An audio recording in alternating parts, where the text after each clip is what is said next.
This is where theology meets the real world. This is So What About Us?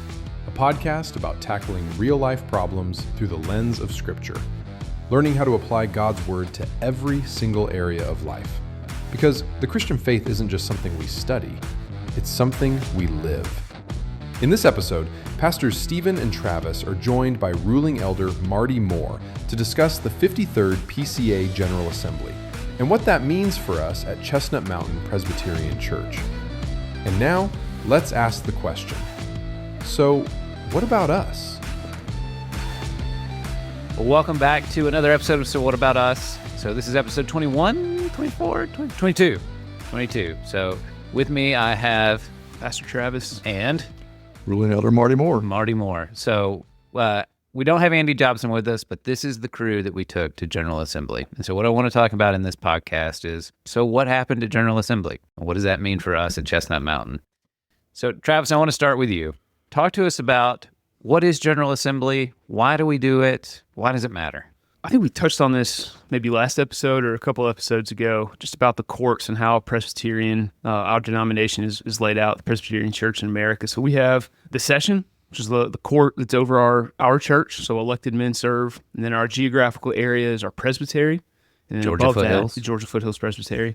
And then above that would be the General Assembly, which is all the PCA pastors and ruling elders according to church size in our entire denomination. So at GA, some men from Toronto were there, and, so they're from all over. Yeah, we sat behind the Canadians, didn't we? We did yeah, sit that's behind right. the That's how Canadians. far. That's right. Stretch. That's right. The goal of the PCA is to be grassroots. So they give a lot of influence and quote unquote power to the local session. And so there's not really going to be anything coming down from above saying, hey, you have to do this or you're in trouble, right? And they'll put guidelines in for us.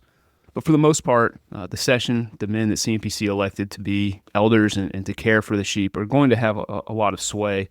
But the General Assembly is just a time to get together, to look at big picture things. Some of the committees, Marty's going to talk about that in a little bit. So you think of like Covenant College, Covenant Seminary, Ridgehaven, Mission to North America, Mission to the World, things like that. Just for us to get an update on them, make sure that their ducks are in a row and be encouraged by some of their updates. So we heard the words grassroots Presbyterianism quite a bit from the floor, which I was very encouraged by. I thought that was part of what the PCA was founded on, and people are not going to let that go. And part of that is to have ruling elders there, not just pastors, but ruling elders like Marty and Andy. So it was great that we sent a full contingent this year, and I think we need to keep doing that. I think it's a great example in just real life of the parity of the office. So that we have teaching elders and ruling elders, but when we come together at General Assembly, when we assemble as a session, when we assemble as a presbytery, there isn't a hierarchy. We're all equal in terms of our roles. We just do different emphases within the church. All right, so you served on what's called a committee of commissioners. So tell us what a commissioner is, and what does a committee of commissioners mean? All right, so a commissioner is just anybody that can vote at General Assembly. And I found out this morning from Marty, they're called commissioners because they're commissioned to go. This can only be ruling elders and teaching elders, because they're the only people that make up the assembly. That's right. Yeah, that's right. And your second question, committee of commissioners. So each committee, standing permanent committee of the presbytery, so the ones I mentioned earlier, Covenant, College, Seminary, Ridgehaven, things like that, their minutes and some of their big decisions are reviewed by teaching elders and ruling elders. And so I served on the committee of commissioners for PCA Foundation, which is if you have a big gift to give to the church, you can go through them. And so I just looked over, me and several other men just looked over their minutes from their board meetings, kind of looked over an audit that was done for them. I largely trusted the audit company. Didn't apply your financial expertise right, to that. That's right. That's right. But and heard a report from the director is all that we did. But the biggest thing is to just go over their minutes, make sure they're doing things that are in line with what they're supposed to do, and hear from them and be encouraged. And then some of the committees of commissioners bring recommendations for those specific areas to the larger General Assembly. That's right. That's right. So their individual overtures are kind of given to these standing permanent committees, which is just to get their input on it. So if our presbytery got really big and we need to split it in half, right, that would go to Mission in North America. And then the committee of commissioners would say, all right, committee, what do you think? And it's like, it's good. And then the committee of commissioners would say, we recommend that the entire General Assembly answers this. Like, yeah, they can divide and. So they bring the motion, and then we vote and debate it. That's right. And I want to come back to this because we went to General Assembly and a presbytery meeting broke out on the floor in front of us, I feel That's like. right. That's right. But Marty, you're on one of these special committees. So tell us what the AC committee is, what your role is, and sort of what they do. Well, it actually starts with me being on the board of trustees for the college, Covenant College. Okay. And they elect me to be their representative on the administrative committee. Oh, I didn't know that's how you got there. Yeah, there's a lot of coordination between the agencies and the committees. And so obviously Covenant College wants their view represented on that committee. So I do that. And then as a result, I serve on other committees within the AC. Mm-hmm. And also had the privilege of serving as on the search committee for Fred Greco, the new stated clerk. So that was a very gratifying and fun time. And then lately, for this particular GA, I was on the Overtures committee. And as Travis mentioned, these are suggestions and proposals to change either the Constitution, meaning the Book of Church Order, or the Rules of Assembly Operation, which is a fancy term for really the bylaws of the denomination, or policy changes, things like that. And so I served on that committee, and where we had 90 overtures, which is by far a record. I think the previous record was maybe in the 40s, might have been high 30s. And so we had to, in a very finite amount of time, go through these 90 overtures, which required a lot of prep work. Yeah. And it's basically like reading laws to some extent, in Congress. I mean, they're very technical. You scratch your head and say, I have no idea what they're trying to do here. A lot of legalese. And there are people on that Overture committee that love every minute of that. Yeah. I'm sure. And so I'm not particularly one of those, but I will say we were led well, and we were able to consolidate a number of them that were related, or sort of like overtures that we were able to vote on in the omnibus type of role, or in the whole. So we got through it. We ended up sending about 25 of them back to the presbyteries for two reasons. One, no, we're not just going to take that up. We're not going to do that. And the other one was, we're out of time. I mean, so we had to prioritize which ones we felt were important. And some of the more minute, minutia kind of suggestions, proposals, we just sent them back and said, we don't have time for that. Yeah. And they'll come back potentially next year. Yeah. Give the presbytery time to work on them. Correct. Okay. Yeah. All right. Well, I want to talk about what actually happened. So we had 2,500? I thought it was 2,300. Was it 2,500 commissioners? 2,500 commissioners, which was the largest General Assembly we've ever had. So that's how many teaching and ruling elders showed up to General Assembly. What happens then is we gather together on the floor of the convention center, and we actually assemble, generally. And we start with a worship service. So this is a gathering of the church. So we hear a sermon, Kevin DeYoung preached. We take communion with each other, all 2,500 of us. So, hey, it is possible for CMPC to do this all together. 2,500 people effectively took communion. We have a whole worship service. We sing songs together. The worship was beautiful. And then we do the business of the church. And so I want to talk about these big ticket items because that's really the meat of what came out of this. And so there are probably 5 or 6 things here, but we can hit on any of the things you guys want to talk about.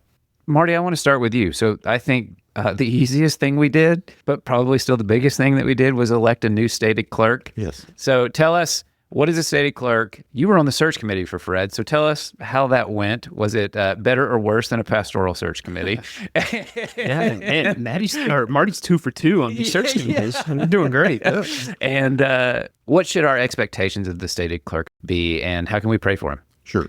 First of all, the stated clerk, the technical term for him is probably chief administrative officer, where he really handles a lot of the administrative activities of the denomination. He'll answer constitutional questions, which means someone like, I'm not sure I'm interpreting the BCO correctly. What do you think about this? And he can interpret it at that point. He's in charge of the whole General Assembly setup and planning and organization of that. And then also helps coordinate along with the administrative committee, all the various agencies and permanent committees and things such as that. Particular candidate, Fred Greco, was an attorney by training, which already sets him up for the whole minutiae and technical aspects of the BCO. Did that, and then for 20 years, he's been a pastor. But more than that, I think he's really well recognized in the denomination as the expert on the BCO. Very helpful, great personality, very calming, supportive. On the search committee, I was one of 8, 4 ruling elders, 4 teaching elders. And he was always in the list. He was always at the list. We obviously had many other candidates apply, but he was always there. And so it came to a pretty quick conclusion at the end of the process that he was our unanimous choice. And obviously the General Assembly. Unanimous is the only thing. Yeah, which is pretty, General Assembly doing anything unanimous is pretty unusual, other than maybe lunch break, and that's about it. Well, I think it speaks volumes that you just stand a man up and say, hey, this is the guy that's going to be the COO of the PCA. And everybody's like, yep, that's the guy. Makes sense. Yeah. And not for my own purpose, but I would call him and he answered, hey, Marty. That's awesome. That's pretty amazing that he would answer the phone. I don't go through a secretary. I don't go through some bureaucracy. He answers the phone. Marty took me to a breakfast with him because he's, a big mover and shaker. And I got there before Marty, even though the breakfast was at 6:30 in the morning. And, Fred just came up and talked to me, and he was curious about the church. He didn't know me from Adam, but he was concerned about the grassroots churches of the PCA. And I just found that very, very encouraging and very sort of life-giving that the guy with so much on his shoulders, with so much going on, would say, tell me about your church, So what's the difference, just quickly, between the stated clerk and the moderator? So we elected a moderator, Mel Duncan, Lig Duncan's brother. I found out there's more Duncan brothers that exist out there too. There are. But tell us a little bit about Mel, and what does the moderator do? How's it different from the stated clerk? So typically they'll rotate each year to year. Well, 1 year will be a ruling elder, 1 year will be a teaching elder. This is the year for the ruling elder. Mel is a business administrator for, I believe it's 2nd Presbyterian in Greenville, Rick Phillips Church, I believe. And so he was in the round. He was in the pipeline for to be the next moderator, mainly because he chaired the Overtures committee the prior year. So not that that's necessarily a setup, but it usually is at some point. It's good proving ground. Yeah, very good proving ground. Get stuff done. And Mel, again, is just a very funny, very hilarious guy. I mean, he brings that levity to it, but seriousness, but levity interspersed in it, which makes it a lot more interesting. I think he did a really good job. Yeah. The moderator is basically to be just that, to moderate the conversations, follow the Robert's Rules of Order, to make sure everything is handled in the right way. Every person gets a chance to speak that needs to speak. He'll also rule if things are out of order or in order type thing. So he's you have to be really well-versed in Robert's Rules and the rules of assembly operation to really do that. So it's usually a reward for years and years of service. In that case, that's where Mel was. He handled the whole clicker gate, which I don't know, I haven't heard about that. We have these clickers that you vote with, and they don't quite work real well. Yeah. All right. We need Chad out there with us next year. We do, yeah. We had, I was in Overtures committee, and there's 130 people, and we used them, and it was instantaneous. But suddenly you get into an assembly hall with 2,000 plus people all clicking at the same time. Yeah. All using hotspots and Wi-Fi, all interfering with the signal. Yeah. But I think Mel handled it about as good as you could handle it. He did. I mean, it was very frustrating to everybody, and I think he handled it as well as you could have handled it. And there were a few, so, the way the voting works when you're on the floor doing the business is you can do a voice acclamation and just, it becomes obvious that the yays or the nays have it. You can do the clickers if you have to really count the votes. But if it's close enough and you're not confident in the clickers, then we actually a few times had to sit down and hold up our voting physical blue cards. And the clerks, the fuller clerks, would come around and count by section, yays and nays, if it was really super close. We only had to do that a couple times. That's important because you actually have you have to record the count. Yeah. It's not just a yay or nay. It's you actually, so many yays, so many nays. So that's why you had to count it. And Mel did a great job because you also have to have a personality that can be challenged. I mean, people are opinionated. They're thorny. They've got, really strong feelings about things from the floor of the presbytery. And so you got to be willing to be like, you're welcome to overthrow the chair if you don't like what I was saying, Well, can we go back? Yeah. So originally we asked, how can we be praying for, I guess, Mel, but also for Fred? Mel.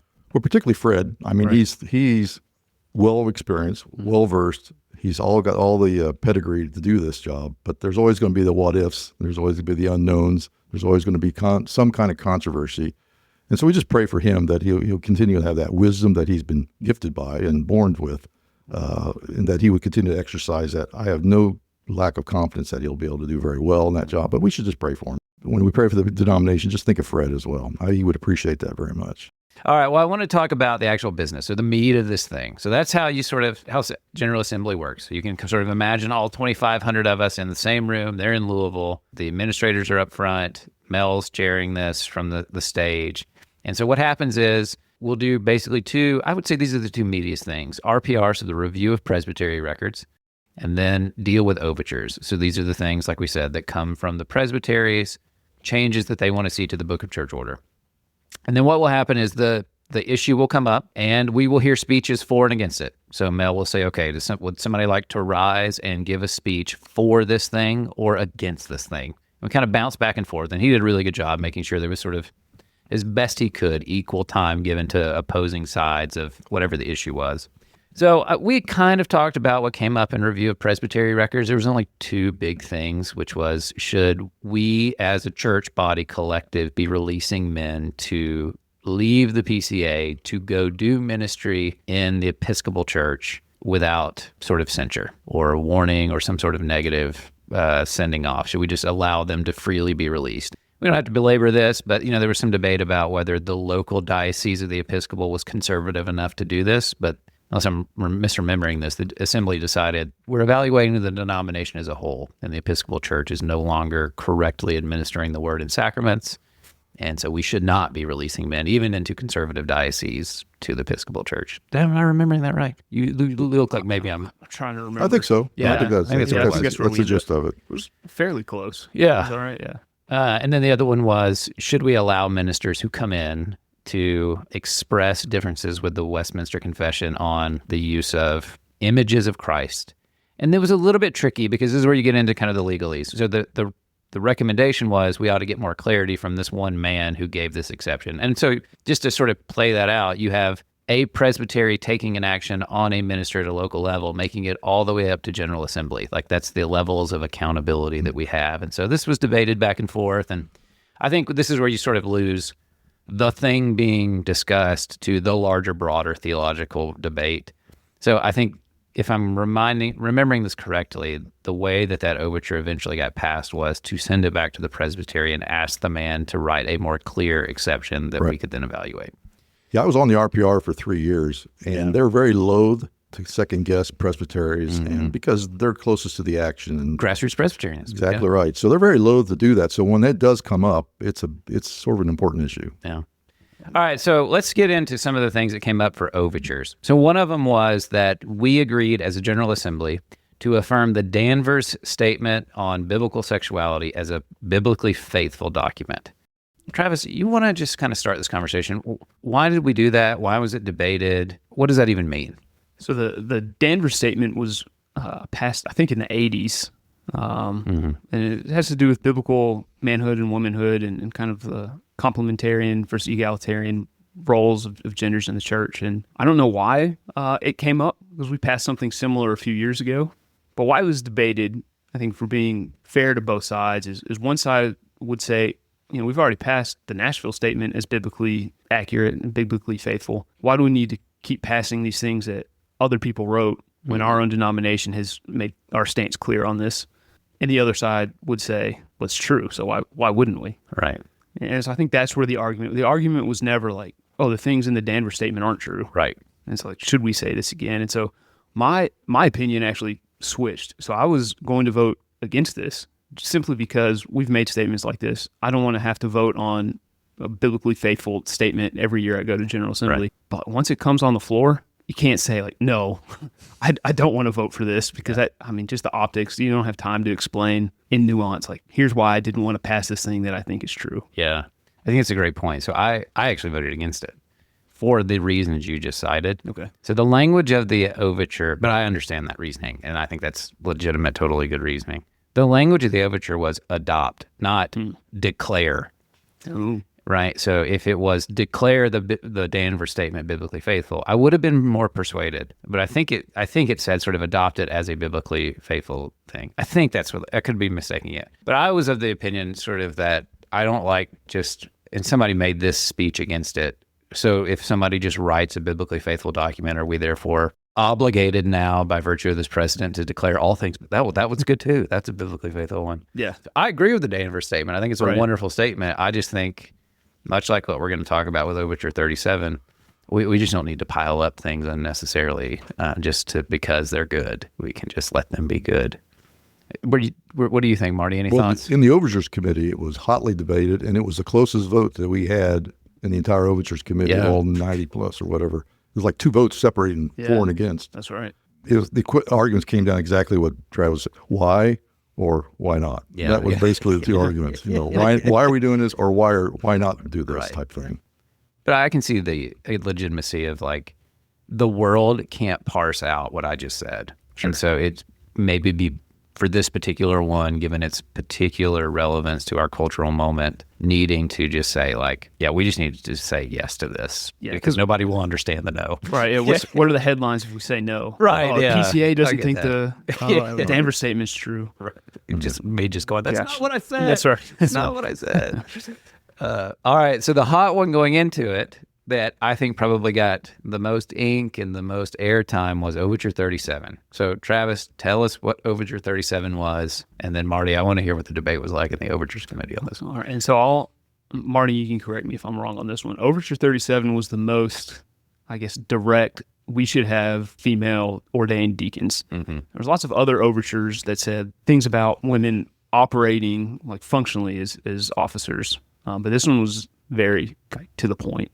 And so it got crushed. I mean, there was... Yeah, we didn't... I think we took a voice vote on this from the floor, yeah. Right. So one gentleman got up to speak, and then you saw kind of like the who's who of the PCA go into the mic. So like Mel Duncan came and stood behind the guy, and who's the president of RTS, and I mean, so like, didn't get a lot of support.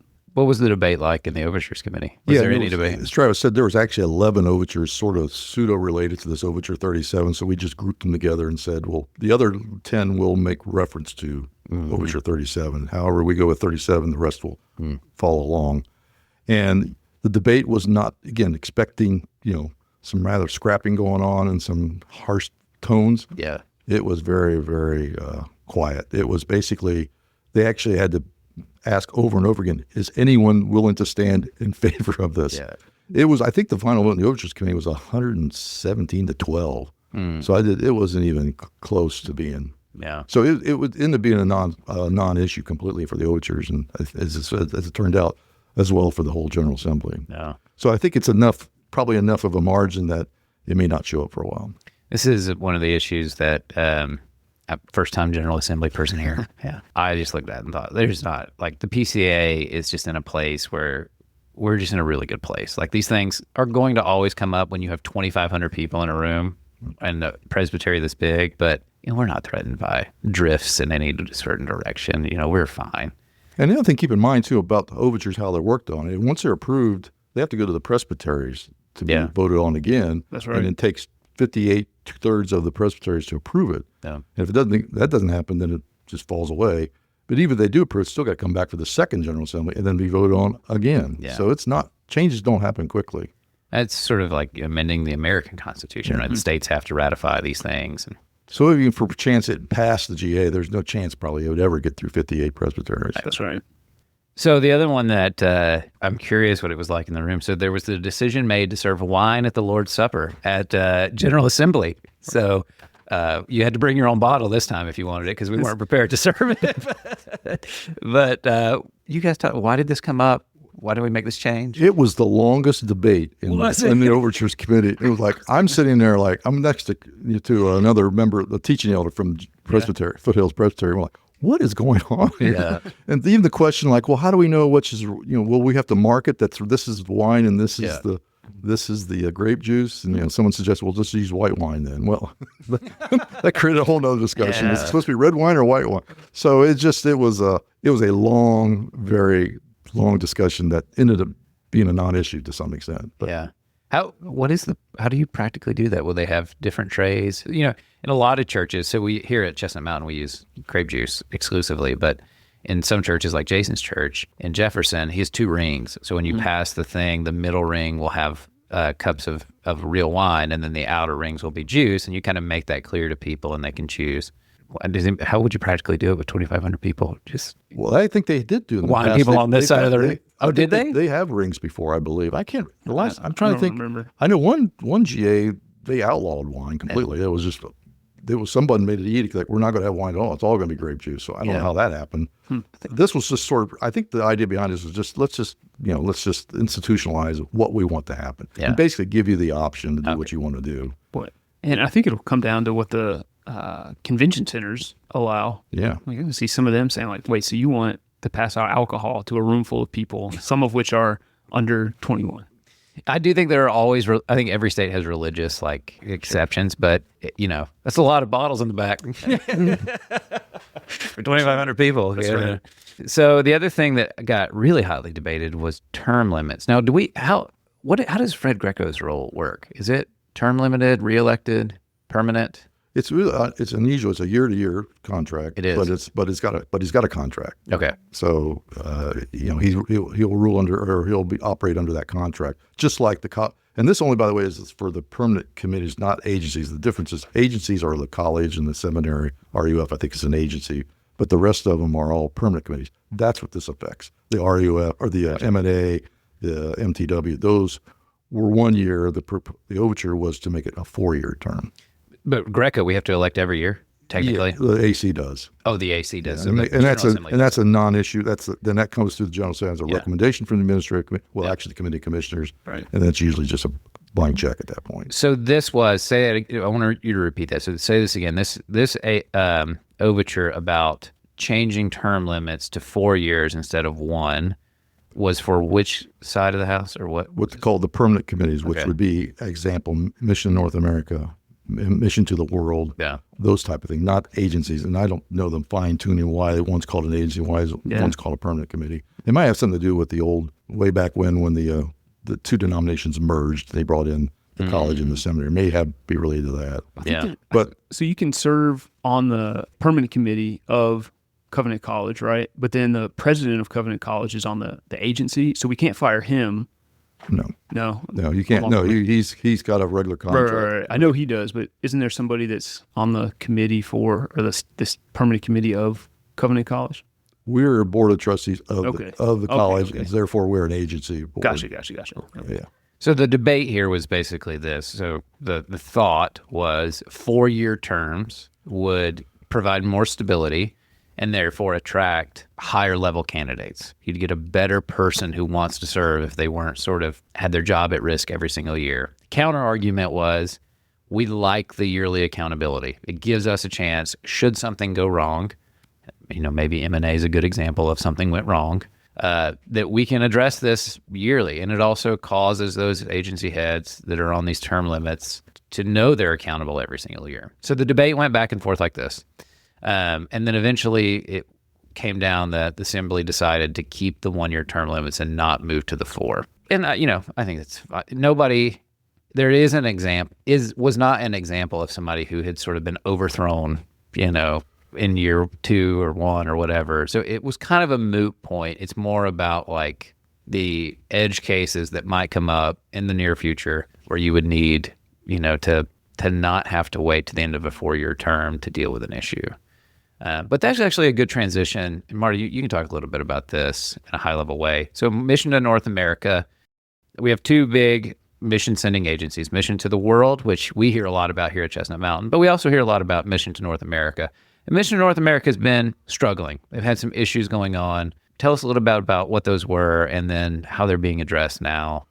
Yeah, without getting into specific issues, because there might be some legal ramifications to this. Basically, there was some policies and procedures that were not being followed or followed incorrectly that's created a financial drain on the company or on the organization. And to the point where they had to bring in an outsider to be the provisional coordinator. That's just Steve Dowling. And he really took a couple of years, probably 18 months to really straighten things out, fixed a lot of issues. Some of them were just how money was transferred between accounts. Those other things were just policies and procedures weren't being followed. Steve Dowling's a ruling elder. I don't remember where he's from. He is excellent. He's the man. Yeah. He came in there, and I think this is when we talked about what to prepare for the General Assembly. Obviously, the deacon issue was one, women as deacons, but the other one was M&A. It was going to be we'd like get the popcorn, and this is going to be a fight. And it ended up being a non-issue as well because Steve Dowling had such a calming influence. He's an experienced businessman. Said, "This is what we're doing." Bump, bump, bump, bump. And everyone sort of relaxed and took the heat out of the room. Like, okay, it is getting fixed. Yeah. But what it also said, and I think it relates also to this 4-year versus 1 year. I do think that going forward, I think the GA is going to be really looking at accountability and transparency. I think M&A was sort of a warning shot. Yeah. And I think and now the fact that they have 1 year versus 4 year, that means I really want to be able to review this thing every year. So I think you're going to see, I think that's a trend that's happening. But the good news on this is I think, Steve was elected for another year to be the provisional coordinator. And I think within that year, then things will get fixed pretty quickly. I think they're going to change auditors, and there's going to be a search committee for that as well. So that's another good positive sign at this point. Things are moving. I was encouraged by it. I mean, because to your point, like there was a problem here. Something bad happened. We needed, but it was like the mechanism of the denomination can self-correct and can self-heal this thing. And it wasn't something that could go on indefinitely. Like it was almost encouraging to have a problem and see it be solved so effectively in front of you to be like, oh, okay, like we are inevitably going to have issues. We are all sinners in this room. But that's kind of how we started the worship service. So we should expect there to be problems, but to see the fact that it could be sort of addressed and dealt with so effectively and quickly was just a testament to the denominational structure, I thought. All right. Any other big ticket items you guys want to discuss? Overtures wise, RPR? I was just making an observation too. I think what's really nice on overtures is there were not a lot of theological things going on. Right. It was really constitutional, procedural kind of things coming up, which I actually think it's a good sign. I actually think it's a good sign. Like maybe the theological differences are behind us now. Yeah. Probably not, but maybe they're behind us. Maybe. And now we can really focus on having a more finer tuned operating constitution and rules of assembly operation. So I was actually encouraged by the tone of these overtures coming through. Even though there's a lot of them, they were so technical, like, okay, these are not big theological issues that we're going to have big arguments over. Favorite speech of the assembly was, what is Scott's last name at Restoration? Scott Barber. Scott Barber. Yeah. He gave a fuller speech that I thought was the best one, where he said, I am just, by definition, always against overtures, because if it was a good idea, we'd have already had it by now. That's right. That's right. I'm very persuaded by that. Another funny point was we had one of those no-brainer overtures where we thank God for the 250 years of the United States. Yeah. And it was actually it was being debated on the floor. Who would debate this, to thank God for 250 years? But someone did, until that teaching elder from California, I think is Lynn. His name was teaching elder Lynn. Stood up and made this impassioned speech, and brought us to tears almost. And he got an ovation afterwards, which is a big, big no-no in GA. You do not applause. Presbyterians don't clap. But Mel Duncan just sort of like with a smirk let it sort of happen, like. So this is nice. This is good. Cheeseburger nationalism, they're calling it. That's right. And we put the prayer that came from that in the narthex on Sunday. Right. So if you didn't get a chance to get that, you should take a look. Yeah, there's extra copies in my office.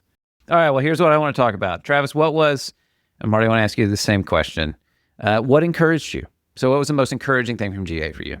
I mean, I just like seeing everybody. Yeah. So this is, I get to see all of my pastor friends from seminary. I really liked hanging out with you guys and with Andy too. And Jason spent a lot of time with us. And so, I just like, we can debate things like pretty fiercely on the floor, but then I saw people just out and about, getting dinner together, talking to each other in the hallways. I think the right, like the technical way, fraternal friendships or whatever. I think I'm always just really encouraged after I leave, just to see that people might fight on Twitter, but they like each other in real life. Yeah. So, what about you, Marty? I think, I don't know how many GAs I've been to, maybe 8 or 9 or 10, I can't remember how many, but it was probably one of the more collegial ones where you just felt good there, and you felt like we're doing the business of the church in a very collegial manner, in a very efficient manner. I mean, no one going in there with 90 overtures thought we'd be done by Thursday afternoon, which we were. Right. Yeah. And we were. But exactly what Travis was saying, it's fun to see people you don't see except once a year. And it's fun to go through the exhibitors hall and you see all the ministries and get to talk with the various people in the ministries.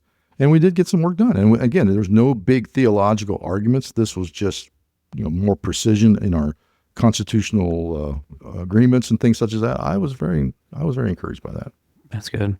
Yeah, I think the thing that encouraged me is I did not grow up a son of the PCA, so I kind of have a little bit of an outsider's perspective in some ways. And I just look at it and I think, this is great. Like, you people don't know what fights are like. These are not divisions. Like, these are, there's so much more unity than I think some of the people that feel like they're on the front lines of whatever the fights within the denomination can understand. Like, every denomination wrestles with the way that it's usually talked about is how big is this tent going to be and how small should it be?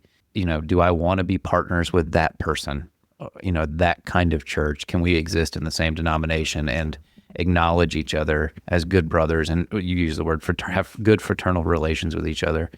I just look at the PCA and I think this is great. I feel like we have struck a very good balance of like the right size tent. There are things that we would say, not in our tent. We don't do that here. Yeah. But we're also not like so overly restrictive that we can't be friends with other really great churches that are just so close to us. And so I was very encouraged to just see, you just have different people in the room who dress differently. We sang differently, but we were all sort of within this great healthy balance. So I was just very encouraged. Yeah, and I think anyone would be moved unless you're really cold inside when you have 2,000 plus men singing "Lift High the Cross" or any of the old hymns that we sing. That just gets you goosebumps because you're just not used to hearing that many men singing hymns like that. Oh, I know. It does make you. One problem as a pastor is you come back and you're like, I want my church to sound like this on Sunday mornings. We got to get the men singing as loud as possible, and the women too, obviously. But like, you just like, I wish I could hear this every week. Yeah, my favorite part is at the end when we sing Psalm 133. Mm-hmm. Yeah. I love it. All right. Anything concern you coming out of it? Yeah, I don't like when people call the question without men who've, girded up their loins and gone to a mic to talk. Well, explain this. So what does it mean to call the question? How did it get used or abused? Right. So anybody can call the question, which means that you vote on whether debate should stop. Yeah. And you go immediately to a vote. And I think it can be good because I think it was Roy Taylor that said every point has been made, but not everybody has made it, or something like that. Right. So there's a time to call the question. Yeah. But after one person has spoken, I don't think is that time. And so I got a little frustrated when we called the question. Yeah. When people clearly wanted to still debate and to talk. And there was one guy, he would own this himself, that would basically when debate on an overture issue would start, he would just go to the microphone. And his only speech was, I would like to end debate and have a vote on this and move on. That's right. That's what it means to call the question. And I can understand how you get there. Some people are just like, I feel passionately about this. Somebody else has already said what I'm going to say, but I want to say it too. Sure. But there are things that need to be debated. I mean, even on the women deacons thing, like that was never going to get through. But it might have been good to have 10 more minutes of debate just to get it over with. Just get it out of your system. Let's have you say that thing this year so we can move on. So I think I agree with you. It's really hard to balance that. And Mel Duncan did a really good job being like, hold on, don't you come to the microphone now. Not you, Mr. Call the Question. Let's say you're somebody else. So there was that. And then I really think, so no female deacons was largely defeated. I think there will be issues with they call them functional female officers. I think that's going to come back again next year. And so there's churches that they just don't have deacons so they can have men and women serving together functionally as deacons, but not ordained. So that's kind of, when you say functional female, you basically mean we're going to put somebody in a role, but we know we'll get in trouble if we tag them this way. Right. And so I think that's not going to go away, and we're going to have to deal with that, and it'll probably be next year. So I agree with you to functionally, play on words, functionally that will come back up. But that's also one of these things I look at, and I'm like, if you're to the point where you're watching sort of other churches and sort of the nuances of how they're sort of doing service ministry in their church, to me, while I agree with you, it's actually encouraging because it's like, this is all we have left to fight about. Sure. Sure. And the truth is like, it's 5% on the quote unquote left and the 5% on the quote unquote right. Yeah. We got 90% of us agree with each other very closely. Right. But we have to fight about something. Right. If we're down to this, we're doing all right. And you can just go watch the General Assembly of the PCA USA that happened the week after if you want to know what real problems was. Also in Louisville, right? Yeah. Was it in Louisville? I think so. Yeah. Funny story. So the PCA USA, one of the old Presbyterian seminaries is right across the road from where I went to seminary. And it's a PCA USA seminary, and it had no students. You could go there for free. We also had an agreement that you could use each other's libraries, and because they had no students, that was the library that I spent a lot of time in because they always had all the conservative books. They were never checked out, and nobody was ever there. So, well, Marty, what concerns you? Anything? No, I was the only concern I have, and I'll probably be on the Overtures Committee next year as well, is obviously we've now proven that we can handle 90 overtures, and so has that opened the doors for people just freely put overtures in. But if you look at the content of them, again, I was encouraged that they were more institutional refinement, not the big, broad theological questions. So that's behind us. And if it is just a matter of fine-tuning our BCO or our rules of assembly operation, that's probably a good thing then. Yeah. Yeah, the only thing I left concerned about was, I'm not making a statement about sort of where somebody should fall on this spectrum, but there's this issue of Christian nationalism that exists. And as I was talking to sort of one brother there, kind of just talking about this issue, my question is, so there's this, we don't have to go into the details of what Christian nationalism is. The report from the assembly will be made available. This is one of those issues that can sneak in, and one side or the other, I think, can be overly prescriptive to the other one, meaning I think this is a tertiary issue. It's not a theological issue. It's how do we engage with politics and in our own current setting. And whereas I am of the mindset that I want to have a broad room for thought on this, sometimes these camps can become so passionate about their place that if you don't agree with them, they can't do church with you. And I don't want to see us get into a place where either side of that debate gets to the place where they're ready to cast off somebody who disagrees with them on this particular thing. And I do think this one can get there because it evokes a lot of passion in different ways. So that was my only concern about that one. Anything surprising? Anything that you got caught off guard by, either one of you? It was my first time, so I was surprised by everything. But Surprised at how good those Korean tacos were. Oh, this was my home territory, so we went out to the taco truck, and oh boy, that was delicious. Marty, anything surprise you? No, I don't think so. I think one thing that surprised that got through, took 2 votes to do it, is that they actually raised the fees.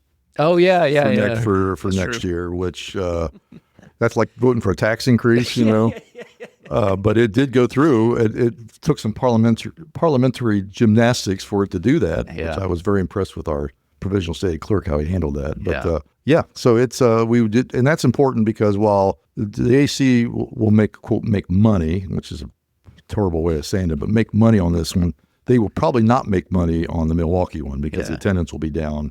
And so they're going to need those cash reserves to fund that loss, most likely that loss. Hopefully not, but if there is one, they'll be able to fund it. So that was a really important change for future GAs that we can generate enough cash to get us through the year and fund the next one. I would like to make an overture that all future GAs be held in Atlanta, Georgia exclusively so that I can sleep in my own bed. No, I tried that once. It's awful. It's awful trying to get back every day. Ground zero, I think, for the perfect spot is Chattanooga where everyone has got the right distance to drive and don't have to fly. Most of them don't have to fly. And they can host it. You have to have a big enough convention center to actually do it. Yeah. And it's in Tennessee. It's a perfect place. That's a great point, though, about, so John Bice was the provisional clerk, and how wonderful and trusted you must be to lose a vote, ask them to re-vote, explain why they should vote in the opposite direction, and then win the next. He actually voted against it for the sole reason that he could ask for a recount or re-vote. That was pretty smart. Yeah. You got to be beloved for you to be like, why don't you all change your mind? And all of us be like, you know what? I think I will change my mind. John Bice said we should change our mind. Yep, that's right. All right. So final segment here. What does this mean for Chestnut Mountain Presbyterian Church here? So what about us? So General Assembly can seem very far away, can seem very far removed. What are the implications and takeaways for us as a church? Travis, let's start with you. What do you think? Yeah, I would say we're a small corner in the PCA, and you can just be encouraged that the big tent is very healthy. Yeah. And so you're not part of a dying denomination that's rotten and its foundation that's in trouble. Yeah, you're in a good and safe place with really healthy college, really healthy college ministry at RUF, really healthy seminary, not as good as RTS, but really healthy. It's just a really healthy place, and so I think you can be encouraged by that. Yeah. What about you, I wouldn't be encouraged as well. It's exactly what Travis said. I mean, we're not seeing that leftward drift that some other denominations are suffering from right now. We're pretty rock solid. And I think you would come away from GA with that feeling that, we're in a good spot right now. And I think those of us here at Chestnut Mountain would also feel that things are being well handled, and we don't have to worry about some crazy kind of thoughts coming out of GA or even out of our presbyteries for that matter. That's right. So if you go on vacation to, Oklahoma, you go to a PCA church there, it might look a little bit different than CMPC, but not bad. Right. Yeah. You still can recommend trust you go there. our sister and brother churches. Right. Yeah. My takeaway is largely that, about halfway through, I was like, I just want to be back with my church now. Like, it gave me a deeper love for this church in some ways. Like, hey, I really wish I was just back with my church. And I think that's a good desire and feeling to have, because the success of the PCA, to echo that phrase we heard throughout, grassroots Presbyterianism, it's what happens every Sunday. It's what happens in our session. It's what happens here that ultimately really matters. You can't really effectuate anything at a General Assembly level that is going to change what we do on Sunday morning, right? Right preaching of the word, the right administering of the sacraments, the loving each other, the taking care of this church. This is the most important thing we can do to the larger denominational. Right. The best thing that we can do for the PCA is be the best version of Chestnut Mountain that we can be, and to love each other well. And the best thing the PCA can do for us is continue being the best, denominational body and letting us be that. So I was super encouraged.